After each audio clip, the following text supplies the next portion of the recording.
कार्यक्रमामध्ये आज आपण गप्पा मारणार आहोत रंग माझा वेगळा, तुमची मुलगी काय करते आणि मुरंबा फेम अभिनेते विश्वास नवरे यांना.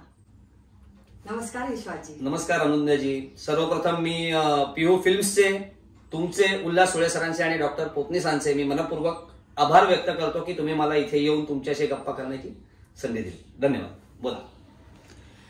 मला एक असं म्हणजे कुतूहल म्हणून मी एक विचारते तुम्हाला एक प्रश्न की तुम्ही ज्या काही ह्या मालिका केल्या तर तुम्ही सांगू शकता की साधारण तुम्ही प्रत्येक मालिकेचे किती एपिसोड केलेत, म्हणजे असं विचारलं तर? हो. रंग माझा वेगळाचे जवळपास 1067 एपिसोड झाले, पण 500 एपिसोड नंतर मुरंबाजी आता माझी स्टार प्रवाहावरची मालिका चालू आहे. ती मालिका मला मिळाल्यामुळे मला ती रंग माझा वेगळा ही मालिका सोडायला लागलेली होती.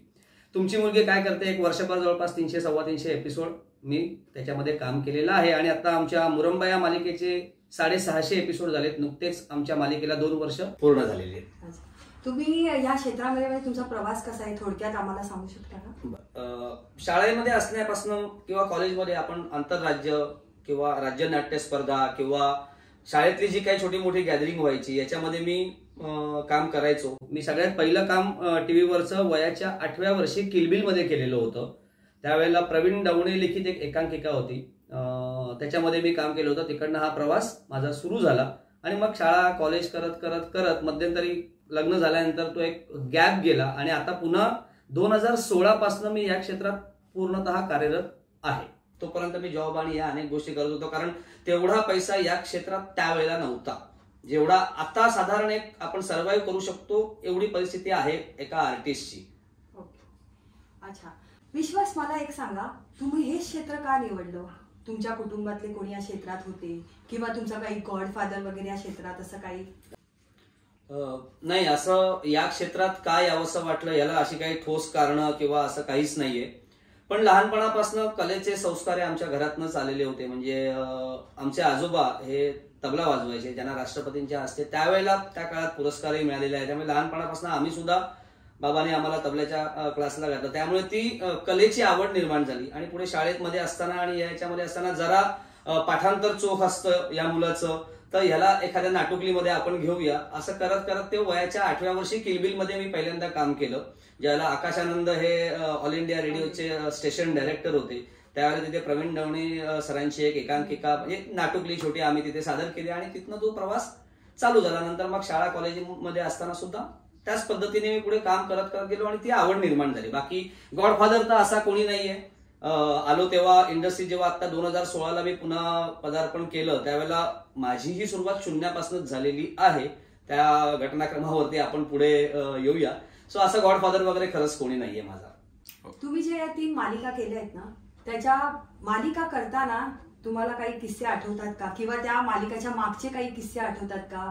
काही अनुभव तर बरेच आहेत जे प्रत्येक कलाकाराला येत असतात, पदोपदी रोज येत असतात. पण 2 मालिकांचे किस्से मी इथे सांगेन. रंग माझा वेगळा या मालिकेमध्ये सगळ्यात पहिले मला विचारलेलं होतं, हिरोईन जी रेश्मा शिंदे ती लहान दाखवायची होती त्यावेळेला तिच्या वडिलांच्या भूमिकेसाठी माझा विचार करत होते. पण त्याच्यानंतर काही एज कॅटेगरी मुलांची जी दाखवायची होती त्या याच्यामध्ये ते काय बसलं नाही, म्हणून एक शेवटची 2 कॅरेक्टर शिल्लक राहिलेली होती. एक घरजोडे नावाचं एक कॅरेक्टर रंग माझा वेगळा मध्ये होतं, जे पुढे जाऊन आमचेच मित्र आशिष वजे यांनी ते कॅरेक्टर केलं. आणि दुसरं सदानंद हे नोकराचं कॅरेक्टर होतं. पण तो नोकर कोणाचा होता तर तो हर्षदाताई खानविलकरांचा नोकर होता आणि सातत्याने त्यांच्याबरोबरच तो राहणार होता. पण त्याच्या मागचा किस्सा असा आहे की घरजोडे जे कॅरेक्टर होतं ते अधूनमधून येऊन जाणारं कॅरेक्टर होतं आणि नोकराचं जे कॅरेक्टर होतं ते सुरुवातीचे 40 एपिसोड हे कन्फर्म होतं आणि 40व्या एपिसोडला त्या कॅरेक्टरची एक्झिट होणार होती. मी म्हटलं ठीक आहे, 40 एपिसोड तरी हर्षदाताई बरोबर काम करायला मिळेल, म्हणजे 40 एपिसोड नोकर असल्यामुळे रोज ताईचे आणि माझे किंवा घरातल्या सगळ्यांचे सीन होतील, म्हणजे त्याच्यातनं मला फुटेज मिळेल, मी दिसला जाईल. आणि क्लिअर कट सांगण्यात आलं होतं की 40व्या एपिसोडला काही घटना घडतायत आणि त्यामुळे हर्षदाताई खानविलकर म्हणजे सौंदर्य इनामदार ज्या आहेत त्या सदानंद या नोकराला घरातनं बाहेर काढणार आणि 40व्या एपिसोड नंतर तुझं कॅरेक्टर या सिरियलमध्ये नाही. पण 40व्या एपिसोड नंतर या 40 एपिसोडमध्ये मी काय दिलं किंवा काय नाही दिलं किंवा माझं कुठेतरी प्राक्तन म्हणा किंवा स्वामींची कृपा म्हणा, 40 एपिसोडला एक्झिट असलेलं कॅरेक्टर पुढे 500 एपिसोड पर्यंत रंग माझा वेगळामध्ये सदानंद हे कॅरेक्टर तसंच्या तसं राहिलं. हा एक किस्सा झाला रंग माझा वेगळ्याच्या बाबतीत. आता तुमची मुलगी काय करतेच्या बाबतीत जे कॅरेक्टर माझं भयानक हिट झालं, राघोबा झेले नावाचं एक निगेटिव्ह कॅरेक्टर मी करत होतो. तर ह्या कॅरेक्टरसाठी सुरुवातीला एक दुसराच आर्टिस्ट लॉक झालेला होता. तो सेटवरती आला, त्याच्या शूटिंगचा पहिला दिवस, आणि मग काही कारणास्तव काही अडचणींमुळे त्याला ते कॅरेक्टर सोडायला लागलं. मग तिथे त्यावेळेला त्या मालिकांना कास्टिंग करता आता करायचं काय. बरेच आर्टिस्ट त्यावेळेला त्याच्या चेहऱ्याशी सिमिलर, तो जो पहिले आर्टिस्ट लॉक झालेला होता त्याच्या चेहऱ्याशी सिमिलर अनेक आर्टिस्टना आम्ही बघितलं, पण ते काही पुढे झालं नाही. मग तिकडे जे क्रिएटिव्ह आणि प्रोडक्शन हेड म्हणाले, विश्वास सर तुम्ही का नाही प्रोफाईल पाठवत किंवा काय. मी म्हटलं अहो, आपण जो लॉक केलेला माणूस आहे त्याची शरीरी असती, देह असती, किंवा त्याचा लुक आणि माझा लुक हे कुठेही मॅचच होत नाही. माझ्या पायाची साईज चपलेची जर 7 असेल तर त्याची 12, मी गोरा असेल तर तो एक साधारण ते निगेटिव्ह कॅरेक्टर दाखवायचं असल्यामुळे फ्रेमिंग आपल्या डोक्यात प्रत्येक कॅरेक्टर विषयी असतं की इन्स्पेक्टर म्हटल्यानंतर साधारण करारे डस्की लुक, सोजवळ मुलगी म्हटल्यानंतर पुन्हा ते डस्की लुक, आणि असं एक कॅरेक्टरचं डिस्क्रिप्शन प्रत्येकाने आपण प्रत्येकाचं ठरवलेलं असतं. पण मी ते म्हटलं ठीक आहे, आता तुम्ही सगळेच आग्रह करताय तर आपण पाठवूया म्हणून सेटवरनच फोटो काढला, पाठवला, आणि तो 5व्या मिनिटाला चॅनलनी अप्रूव्ह केला आणि पुढे ते कॅरेक्टर असं मिळालं. म्हणजे जे कॅरेक्टर नशिबातच नव्हतं, ज्या कॅरेक्टर करता दुसरा कोणतरी लॉक झालेला होता, ते कॅरेक्टर माझ्याकडे आलं. म्हणून आम्ही कायम म्हणतो जे तुमच्या नशिबात आहे, लहानपणी असं म्हणायचे की सटवाई भविष्य लिहून ठेवते, त्या तुमचं प्राक्तन जे आहे तेच होणार आहे. सो तुमच्या नशिबात जे आहे ते तुम्हालाच मिळणार आहे, ते कोणी हिरावून घेऊ शकत नाही. असे 2 किस्से आहेत. आणि बाकी मोरंबा आता उत्तम चालू आहे, 750 एपिसोड झालेले आहेत आमचे. विश्वास जी, तुम्ही एक उत्तम अभिनेते तर आहातच आणि त्याचबरोबर एक कास्टिंग डिरेक्टर पण आहात. तर तुम्ही आमच्या तरुण पिढीला काही मार्गदर्शन करू शकता का की कास्टिंग बद्दल? बेसिकली मी एक कास्टिंग डिरेक्टर म्हणून जो काय आता थोडंफार नाव कमवलेलं आहे, हे मालिका क्षेत्रात मी कास्टिंग जास्तीत जास्त करतो. याचा अर्थ बाकी वेब सिरीज म्हणा किंवा चित्रपट यांचं कास्टिंग मी करत नाही असं नाही, पण एक कोर ज्याला म्हणतो तर मॅक्झिमम मालिका क्षेत्रात म्हणजे डेली सोप ज्याला आपण म्हणतो, डेली सोपला जेवढे काही आर्टिस्ट लागतात तर ते आर्टिस्ट सुचवणं हे माझं काम असतं. मुळात प्रोसेस तुम्हाला सांगायची झाली ना तर बरेच आर्टिस्टला आज कन्फ्युजन आहे की आम्ही एखाद्या कास्टिंग डिरेक्टरला, आम्ही क्रिएटिव्हला किंवा प्रोडक्शनवाल्यांना आमचे प्रोफाईल पाठवतो, पण मी त्या वयामध्ये बसून सुद्धा माझं कास्टिंग का होत नाही. असं काही नाही की तुमचं कास्टिंग का होत नाही किंवा केव्हा होईल केव्हा नाही हे तर कोणी सांगू शकत नाही. पण एक प्रोसेस अशी आहे की बरेच जण प्रोफाईल पाठवत असतात. आज माझ्याकडे जवळपास 3,500 ते 4,000 आर्टिस्टचे प्रोफाईल आहेत. एवढे प्रोफाईल हे माझ्याकडे आहेत. असे माझ्यासारखे असंख्य कास्टिंग डायरेक्टर, कोऑर्डिनेटर, प्रोडक्शनची माणसं, क्रिएटिव्ह, चॅनल ईपी, ही एक प्रोसेस असते. आता डेली सोप बद्दलच आपण बोलायचे कारण ते जास्त मला बोलायला आवडेल, कारण जिथे थोडंफार मला असं वाटतं की मला डेली सोप थोडाफार समजलाय, जो मी पुढच्या पिढीला किंवा आर्टिस्टना किंवा जे स्ट्रगलिंग साठी येत आहेत वेगवेगळ्या शहरातनं. पहिले मुंबई, पुणा याच ठिकाणून आर्टिस्ट मुंबईत यायचे, पण आता तसं नाही. आता नाशिक, औरंगाबाद, महाराष्ट्रातनं वेगवेगळ्या खेडोपाड्यातनं आज मुंबईत येऊन आर्टिस्ट राहतायत आणि स्ट्रगल करतायत 6-6, 8-8 वर्ष. पण 6-6, 8-8 वर्ष स्ट्रगल करून सुद्धा जर हातात काही येत नाहीये तर चुकतंय कुठे, त्याचं अवलोकन हे प्रत्येकाने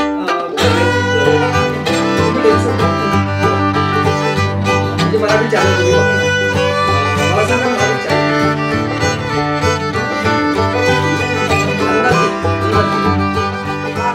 5-6 चॅनल बरोबर आहे.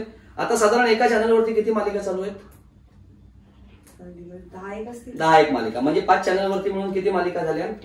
50 मालिका. साधारण एका मालिकेमध्ये प्रायमरी कास्टिंग ज्याला आपण म्हणतो, म्हणजे हिरो हिरोईन, अँटागोनिस्ट, प्रोटॅगोनिस्ट, आई म्हणजे काका काकू, मामा मावशी, बहीण, लहान भातवंड वगैरे जे असेल, ऍव्हरेज कास्टिंग किती जणांचं असतं साधारण? एक टेंटेटिव्ह. हे प्रश्न म्हणजे ही काही परीक्षा नाहीये तुमची, 10, 12, 10 ते 12. एका मालिकेमध्ये समजा 12 ते 15 पकडले तर 50 मालिकांमध्ये 600 ते 700 आर्टिस्ट मेन प्रायमरी याच्यामध्ये दिसतात. मी 50 मालिकांबद्दल बोलतोय, सगळ्या चॅनलवरच्या सगळ्या मालिका बरोबर आहे. आता 600 आर्टिस्टना काम मिळणार आहे, थोडक्यात रोज काम मिळणार. रोज म्हणजे 15 दिवस 20 दिवस काम करतात ते. माझ्याकडेच 3,500 ते 4,000 आर्टिस्टचा डेटा आहे. म्हणजे उरलेले 3,000 जणांनी किंवा 2900 जणांनी काय करायचं? का होत नाही कास्टिंग? तर आता शेवटी चॅनल जो असतो की नाही त्याला त्यांचं प्रॉडक्ट विकायचं असतं, त्यामुळे त्यांना प्रथित यश, एस्टॅब्लिश चेहरे लागतात. माझा चेहरा आज जरा लोक ओळखायला लागले. 6-8 वर्षापूर्वी मला कास्टिंग केलं असतं, ते विकणार कसं प्रॉडक्ट, कोणही विश्वासणारे लोकांना नाही माहिती. त्याकरता काय करायला लागतं, एक फेस व्हॅल्यू पहिली आपल्याला क्रिएट करायला लागते. मग जी प्रथित यश आहे, आता मालिकेमध्ये हिरो हिरोईन असतात, त्याच्यापैकी ना तुम्ही अभ्यास करा. हा मालिकांचा अभ्यास कोणी करत नाही. मी आलोय, मी कुठेतरी शिक्षण घेऊन आलेलो आहे आणि मला आता मुंबईत गेल्यानंतर काम मिळणार आहे. एक दिवस कुठेतरी वन डे टू डे केल्यानंतर साधारण लगेच आर्टिस्टना कंटिन्युटी हवी असते. असं काही नसतं, असं होत नाही. अभ्यासच करत नाहीत की 12 जणांचं कास्टिंग आहे, बरोबर. 12 जणांपैकी हिरो हिरोईन पैकी एक जण कोणतरी नोन असतो, एक जण फ्रेशर किंवा फ्रेश चेहरा, फ्रेशर नाही म्हणणार मी, फ्रेश चेहरा चालू शकतो. त्याच्यानंतर त्यांच्या हिरो हिरोईनचे आई वडील, जनरली आई वडील हे दोघेही नोन किंवा सेमी नोन असतात. त्याच्यानंतर निगेटिव्ह जी असेल ती कंपल्सरी, तो पुरुष असेल किंवा स्त्री असेल तर ती नोन लागतेच लागते. मग येतात भाऊ बहीण, वहिनी, दादा आणि ह्या ह्याच्यामध्ये, तर ह्या ह्याच्यामध्ये एक एक जण नोन. सो असं करता करता होतं काय, 13 पैकी 8 जणांचं कास्टिंग हे नोन असल्यामुळे होतं. राहतात किती कास्टिंग, 5 जणांचं, बरोबर आहे. म्हणजे 5 × 50 पुन्हा 250 आर्टिस्टना काम मिळणार आहे. आता या कास्टिंग प्रोसेसमध्ये कोण कोण असतं, तर सगळ्यात पहिले येतो एक कास्टिंग डिरेक्टर किंवा कास्टिंग कोऑर्डिनेटर.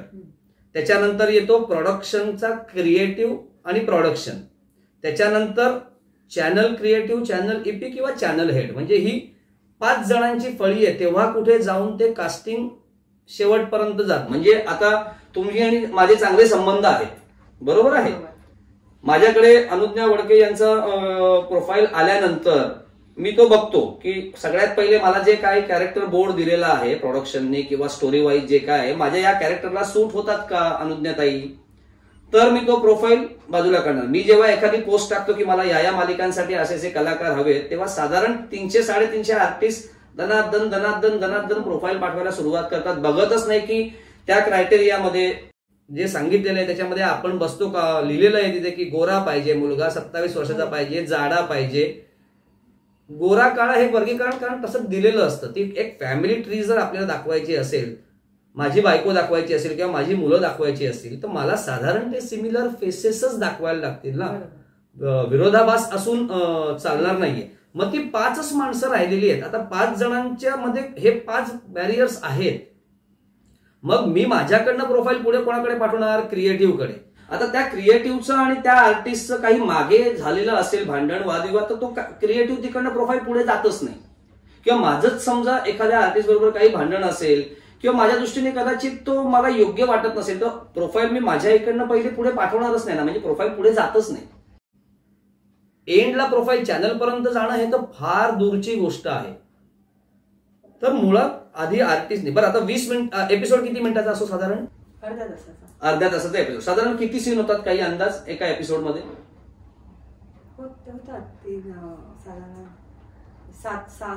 7 ते 10 सीन एका एपिसोडमध्ये होतात. 21-30 मिनिटाचा एपिसोड, ज्याच्यापैकी 21 मिनिटाचं फुटेज, 9 मिनिटाचं जे काही हे असेल ते. आता 21 मिनिटाच्या एपिसोडमध्ये मला सांगा, एका सीन मध्ये मिनिमम आणि मॅक्झिमम आर्टिस्ट किती असू शकतात?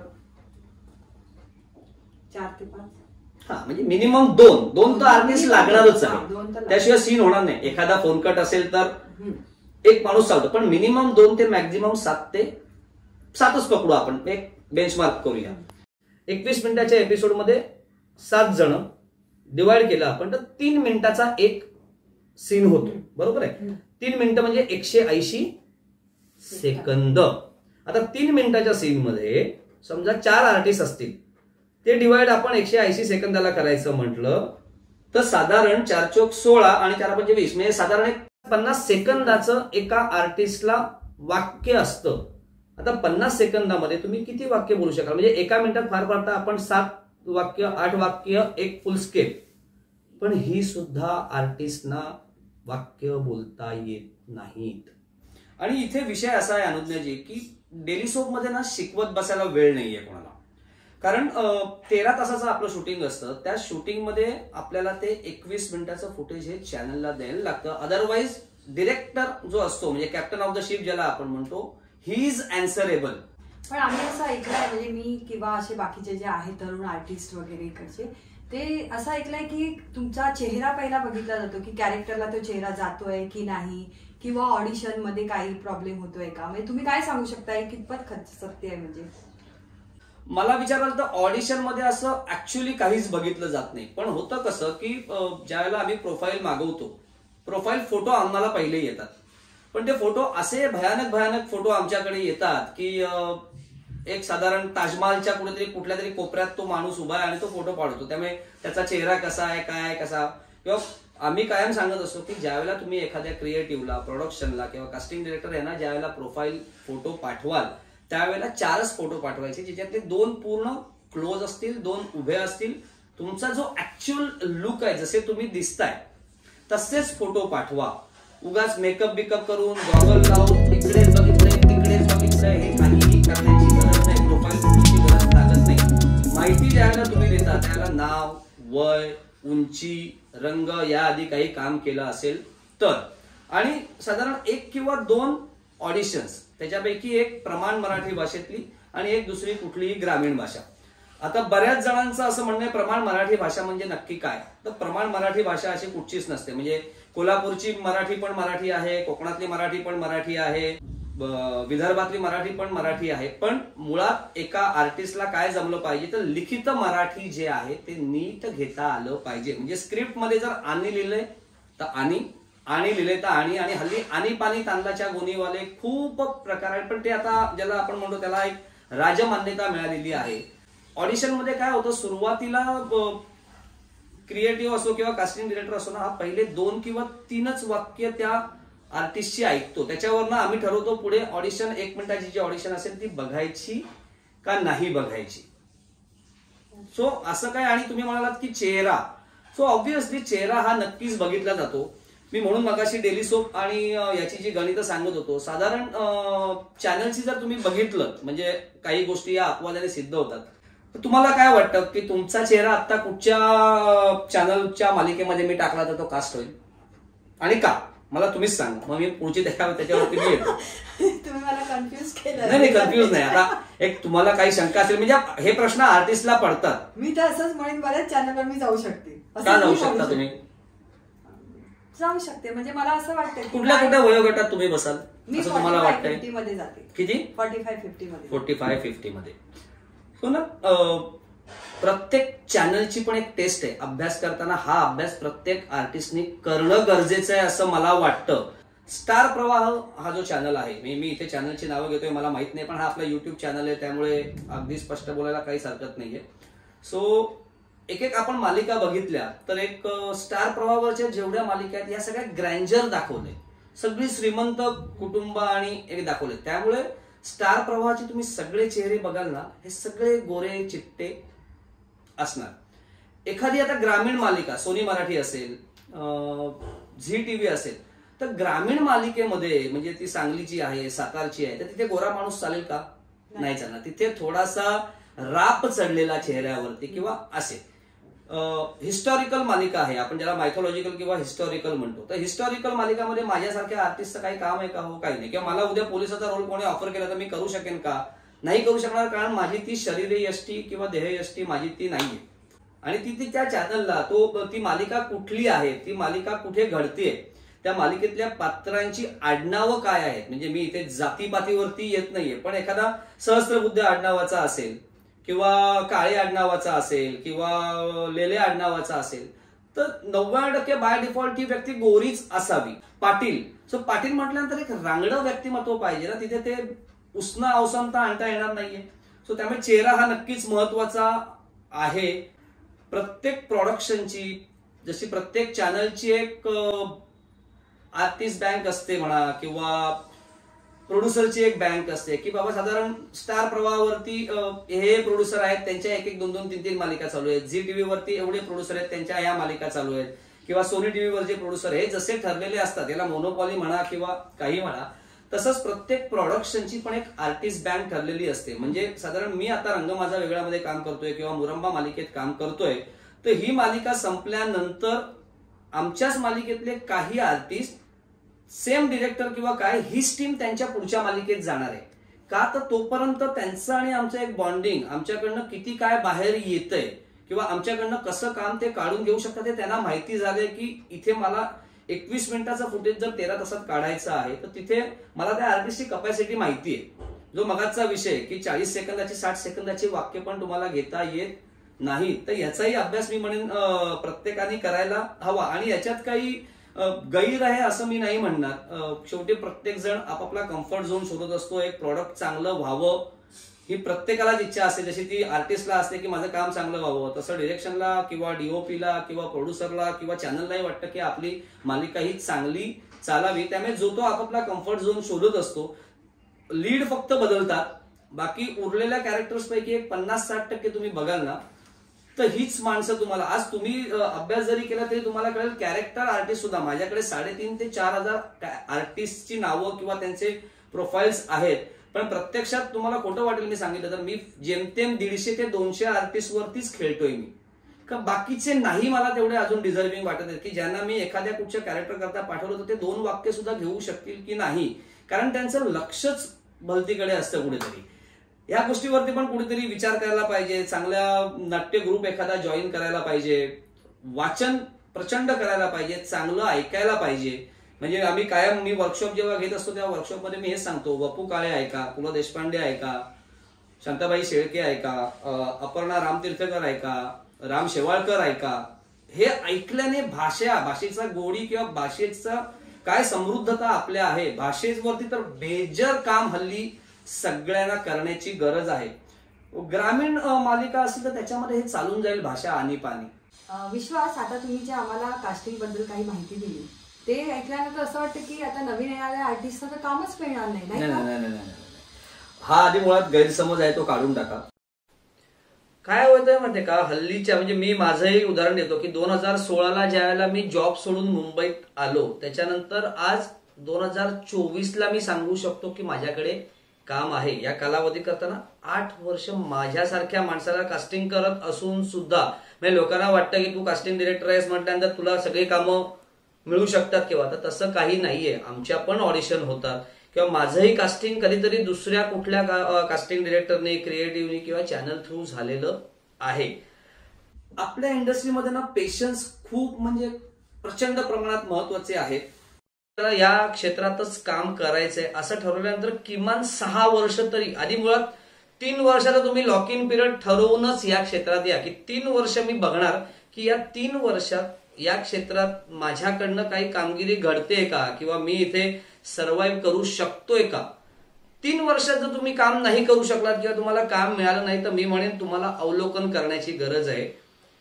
3 वर्षात तुम्ही छोटी मोठी कामं करत राहिलात तर साधारण 3 ते 6 पुढची 3 वर्ष ह्याच्यामध्ये जाऊन कुठेतरी तुम्हाला एक चांगल्या भूमिका येण्याची शक्यता असते. आता एखाद्याच्या नशिबात पहिल्या प्रयत्नातच कंटिन्युटी मिळून जाते, पण वर्षानुवर्ष आज माझ्यापेक्षा सुद्धा चांगले आर्टिस्ट माझ्याकडेच आहेत, जे माझ्यापेक्षा दिसायला कदाचित चांगले असतील, माझ्यापेक्षा अभिनयात ते उजवे असतील, पण तरी सुद्धा अजूनही त्यांच्याकडे पाहिजे असं किंवा आपण ज्याला म्हणतो ना म्हणावं असं चांगलं काम किंवा चांगली कंटिन्युटी किंवा चांगली एखादी भूमिका त्यांना अजून मिळालेली नाहीये. पण आता हा शेवटी कसं आहे, नशिबाचा भाग आहे. कुठेतरी काय चुकत असेल याचं प्रत्येकाने अवलोकन करावं आणि कोणाचं काय चुकतं हे सांगण्या एवढा मी मोठा नाही. प्रत्येकाचं माहिती असतं की आपलं चुकतं काय. वाचन आणि या गोष्टी तर मी म्हणेन हल्लीच्या पिढीला खरोखर गरजेच्या आहेत. कारण वक्तृत्व, आपण ज्याला म्हणतो ना वक्तृत्व ही कला आहे, पण वक्तृत्व कलेसाठी वाचन आणि देशाटन, संवाद, हल्ली झालंय कसं या मोबाईलमुळे ना आपला संवाद चाललाय तुटत. मॅक्झिमम आर्टिस्ट आपण बघितलं तर ते मोबाईलवरती, इंस्टाग्राम, फेसबुक पण नाही, हल्लीची पिढी ही जास्त इंस्टाग्रामवरती असते. सोशल मीडिया चुकीचा आहे का बरोबर आहे हा माझा आत्ताचा विषय नाहीये, पण आपल्याला ज्या क्षेत्रात काम करायचंय तर त्या क्षेत्रात काय गरजेचं आहे, मग शब्दांवरती काम करा, आपल्या वाक्य रचनेवरती काम करा, आपल्या डिक्शनवरती काम करा. ज्यावेळेला आम्ही नाटक करायचो तेव्हा 4 दिशेला 4 जण आम्हाला बसवायचे आणि तसे आम्ही एकमेकांशी संवाद बोलायचो. बरोबर आहे, म्हणजे नाहीतर हल्लीची मुलं किंवा बरेच मी पिढी बघितली की हे तोंडातच बोलतात, काय बोलतात हे कळतच नाहीये. समोरच्याला ते ऐकू गेलं पाहिजे. किंवा ज्यावेळेला तुमच्या हातात स्क्रिप्ट येते तेव्हा बरेच जण काय करतात, स्वतःची वाक्य जास्त वाचतात, त्याचा रट्टा मारतात, ते पाठांतर करतात. वास्तविक तुमचा जो को आर्टिस्ट असेल, म्हणजे तुम्हाला तसं बघायला गेलं तर अख्खं स्क्रिप्ट तुम्हाला पाठ असणं गरजेचं आहे. कारण तुमचा जो को आर्टिस्ट आहे त्याचं असं कुठलं वाक्य आहे की त्या वाक्याला तुम्हाला रिॲक्ट व्हायचंय. कारण acting is nothing but reacting असं म्हटलं जातं. तुमची वाक्य तुम्हाला पाठ करायचीच आहेत. नाही तर एखादा माझा को आर्टिस्ट काहीतरी सिरियसली सांगतोय आणि मी करत इकडे तिकडे बघितलं तर त्याला काही अर्थ नाहीये. सो तुमची वाक्य पाठांतराबरोबर तुमच्या को आर्टिस्टच्या कुठल्या वाक्याला तुम्हाला काय रिॲक्शन द्यायचे हे पण बॅक ऑफ द माइंड तुमच्या डोक्यात पाहिजे. आणि रट्टा मारत बसण्याची गरज नाहीये. गेल्यानंतर तुम्ही सीन वाचल्यानंतर तुमच्या लक्षात येतं की त्या सीनमध्ये कोण कोण पात्र आहे. मग तुमचं ज्यांच्याबरोबर सीन आहे त्याचं तुमच्याशी काय नातं आहे किंवा तुम्हाला काय भूमिका दिली गेलेली आहे. तो सीन कुठे घडतोय, तो घरात आहे का बाहेर आहे, तो दिवसा सकाळी होतोय का दुपारी होतोय का रात्री होतोय, ह्या हिशोबाने आपले चेहऱ्यावरचे एक्सप्रेशन म्हणजे हावभाव ज्याला आपण म्हणतो हे बदलणार आहेत ना. सो आणि आधी मुळात पेशन्सची तयारी. मी तर म्हणेन तुमचा जो प्रश्न आहे याचा अर्थ मग नवीन मुलांना काम मिळणारच नाही का, तर असं काही नाही. हल्लीच्या मुलांमध्ये काय झालंय ना की ते चुजी झालेत भूमिकांच्या बाबतीत. म्हणजे मी बऱ्याच आता मुलींना वगैरे मोलकरणीची भूमिका आहे करशील का ग, सर अहो मोलकरीण नको. हा का नको? मोलकरीण भूमिकाच आहे ना ती. तुला मोलकरीण म्हणून वागायचं नाही ना, तुला त्या भूमिकेत शिरायचंय. रंग माझा वेगळामध्ये सदानंद म्हणजे विश्वास नवरे हा नोकरच होता आणि 500 एपिसोड नोकरच राहिला. तो हातात ट्रे घेऊन पाणी घेऊन यायचं, good morning madam, yes madam, no madam, हे करत करत करतच आम्ही पण शिकून पुढे आलो ना. पण हल्ली प्रत्येकाला मेन कास्टिंग मधलं काम पाहिजे, प्रायमरी पाहिजे आणि कंटिन्युटी पाहिजे. असं नशिबात तुमच्या असेल तरच ते मिळेल. अदरवाईज तुम्हाला मेहनत ही करायला लागेल, सातत्याने दिसत राहायला लागेल. हल्ली काय होतं, एक 2-3 मालिकांमध्ये वन डे टुडे कॅरेक्टर केल्यानंतर सर आता खूप केलं आम्ही वन डे टुडे, आता आम्हाला कंटिन्युटी पाहिजे.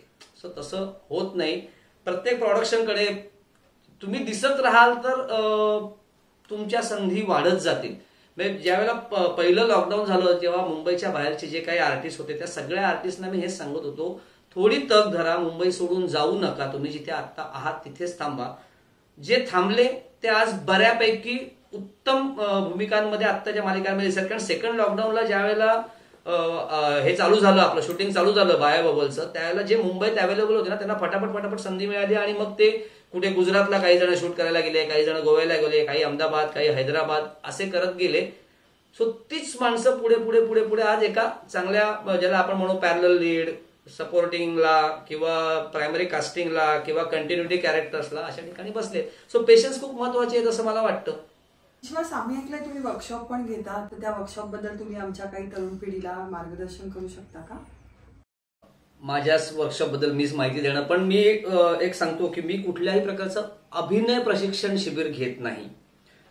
कारण अभिनय ही मुळात शिकून येणारी गोष्ट नाही असं मला वाटतं. तो जात्या असायला लागतो प्रत्येकाकडे. मग त्याला पैलू पाडत पाडत हळूहळू सरावाने काम करत करत करत कुठलाही अभिनेता किंवा अभिनेत्री ही कधीच मला आता अभिनय जमला असं म्हणत नाही किंवा तसं म्हणूही नये. सो मी ना डेली सोप अभिनय प्रशिक्षण शिबिर अशा नावाने माझं सखी एंटरटेनमेंट माझी जी कंपनी आहे त्याच्या अंडर मी एक 5 दिवसाचं वर्कशॉप घेतो. दिवसाला 4 तास ते असतं, पण दुपारची वेळ असेल किंवा सकाळची वेळ असेल. त्याच्यामध्ये पहिला एक 15 ते 20 मिनिटं अर्धा तास आम्ही वॉर्मअप सेशन एक असतं, म्हणजे एक्सरसाइज जे काय असतील ते की बॉडी स्टिफनेस जो असतो ते होतं. त्याच्यानंतर दिवसाला 2 जणांची लेक्चर होतात. आता डेली सोप मध्ये महत्वाचे घटक कोण कोण आहेत तर समजा डीओपी असतो, म्हणजे जो आपलं पूर्ण शूट करतो. क्रिएटिव्ह पार्ट महत्वाचा असतो. त्याच्यानंतर अभिनय महत्वाचा असतो. प्रोडक्शन एक पार्ट असतो आणि बाकी टेक्निकल काही गोष्टी असतात आणि कास्टिंग. तर ह्या प्रत्येक क्षेत्रातली म्हणजे मग मालिकेचे अभिनय किंवा अभिनेता किंवा अभिनेत्री येऊन एखादं लेक्चर 2 तासाचं घेतात. एखादा डीओपी येऊन तो कॅमेऱ्याचे अँगल्स, कॅमेऱ्याच्या लेन्सेस याबद्दलची माहिती देतो. किंवा एखादा क्रिएटिव्ह आला तर त्यांच्या पॉइंट ऑफ व्ह्यूनी ते कॅरेक्टरकडे कसं बघतात, त्यांना काय अपेक्षित असतं एखाद्या आर्टिस्टकडनं कॅरेक्टर, त्याच्यावरती तो लेक्चर घेतो. बेसिकली मी जे लेक्चर घेतो ना हे काय करा इंडस्ट्रीत हे सांगणारे भरपूर जण तुम्हाला सापडतील, भेटतील. मी काय करू नये हे जास्तीत जास्त, म्हणजे मी कास्टिंग आणि ओव्हरऑल सेटवरची तुमची वागणूक कशी असावी ह्याच्यावरती मी बोलतो. कारण डेली सोप मध्ये ना मला असं वाटतं की तुमचा एक 5-10 पैसे अभिनय ना कमी असेल चालून जाईल. हे खूप कदाचित वादग्रस्त विधान होऊ शकतं, 5-10 पैसे अभिनय कमी असेल तर चालून जाईल असं कसं काय म्हणतो, पण ते अगदी खरं आहे. पण तुमचं सेटवरचं वागणं, बोलणं अतिशय नम्र, ज्याला आपण म्हणतो ना जिभेवरती साखर आणि डोक्यावरती बर्फ, याचा अर्थ कोणाची हाजी हाजी करण्याची गरज काही नसते, पण 2 शब्द गोड बोलण्यांना आपल्या कोणाच्याही अंगाला भोकं पडत नाही.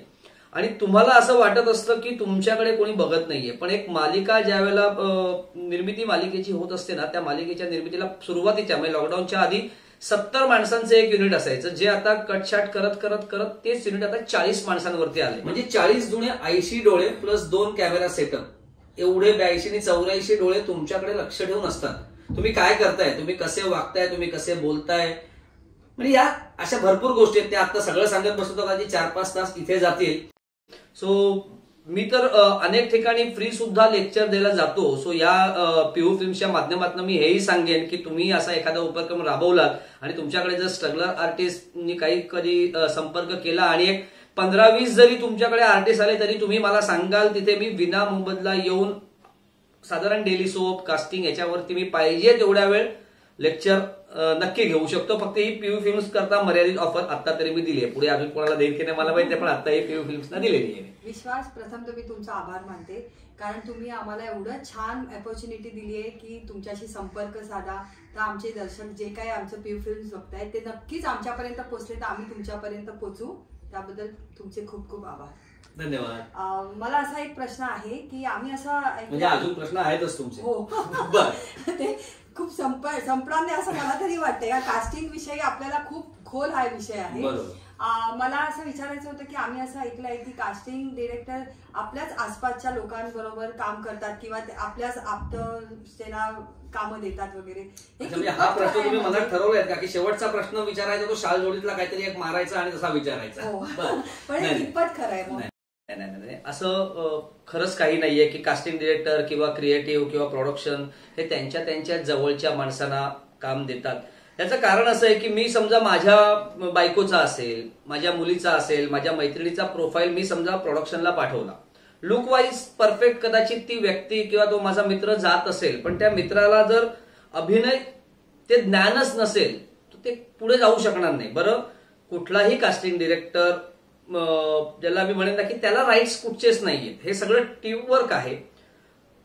याचा अर्थ आम्ही अतिशय निग्लिजिबल आहोत का? आता असंही नाही. आम्ही जर प्रोफाईल पुढे पाठवला नाही प्रोडक्शन पर्यंत तर कदाचित प्रोडक्शन कडनं क्रिएटिव्ह पर्यंत जाणार नाही, चॅनल क्रिएटिव्ह पर्यंत, आणि चॅनल क्रिएटिव्ह कडनं चॅनल हेड पर्यंत जाणार नाही. सो या प्रोसेसमध्ये जेवढी सगळी माणसं आहेत ना, ही सगळी तितकीच जबाबदार आहेत कास्टिंगसाठी. चौथी गोष्ट, तुमचं काम म्हणजे मी तुम्हाला प्रोफाईल तुमचा पुढे पाठवला म्हणून विश्वास नवरेंनी सांगितलंय म्हणून फार फार तर 10%, 20% विचार जास्त केला जाईल. पण तुम्ही चांगली ऑडिशन दिली असेल तर तो 20%वरनं 40 ते 50%वरती जातो आपोआप. सो याच्यामध्ये प्रत्येक घटक या प्रोसेसमध्ये जो अवलंबून आहे, म्हणजे अगदी तुमचे जन्मदात्री आई वडील की ज्यांनी तुम्हाला ह्या जगात आणलेलं आहे, त्यामुळे त्यांच्या सदिच्छा. मी कायम नवीन पिढीला हेच सांगेन की जर तुम्ही तुमच्या आई वडिलांच्या विरोधात जाऊन या क्षेत्रात असाल किंवा येत असाल तर तसं मुलांनो खरंच करू नका.